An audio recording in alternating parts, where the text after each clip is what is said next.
തിരുവനന്തപുരം ജില്ലാ കളക്ടർ അധികാര ദുർവിനിയോഗം നടത്തിയെന്ന് KGMOA. സർക്കാർ ഡോക്ടറെ സ്വകാര്യ ആവശ്യത്തിന് വസതിയിലേക്ക് വിളിച്ചു വരുത്തിയെന്ന് സംഘടന ആരോപിച്ചു. കളക്ടറുടെ നടപടി പ്രതിഷേധാർഹമാണെന്നും നടപടിയില്ലെങ്കിൽ ശക്തമായ പ്രക്ഷോഭത്തിലേക്ക് നീങ്ങുമെന്നും KGMOA മുന്നറിയിപ്പ് നൽകി. അശ്വിൻ ഡിയാഗോ വിശദാംശങ്ങളുമായി. അശ്വിൻ, KGMOA എന്താണ് പരാതി പറയുന്നത് കളക്ടർക്കെതിരെ?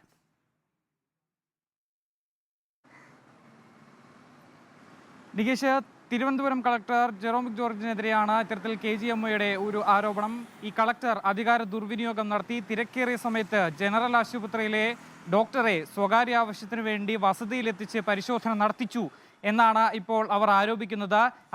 തിരുവനന്തപുരം ഈ ജനറൽ ആശുപത്രിയിൽ ഇപ്പോൾ തന്നെ ഡോക്ടർമാരുടെ ഒരു ക്ഷാമം അനുഭവപ്പെടുന്നുണ്ട്. ഇതിനിടയിലാണ് ഈ കളക്ടറുടെ നടപടി. ഇതിനെതിരെ ശക്തമായ പ്രതിഷേധമുണ്ടാകും. ഈ കളക്ടറുടെ നടപടിയിൽ ഇത്തരം നടപടികൾ ആവർത്തിക്കാതിരിക്കാൻ ആവശ്യമായ നടപടികൾ സ്വീകരിക്കണമെന്നാണ് KGMOയുടെ ആദ്യത്തെ ആവശ്യം. മാത്രമല്ല, ഈ കളക്ടറുടെ ഈ ഒരു നടപടി കാരണം രോഗികൾക്ക് ബുദ്ധിമുട്ടുണ്ടായി.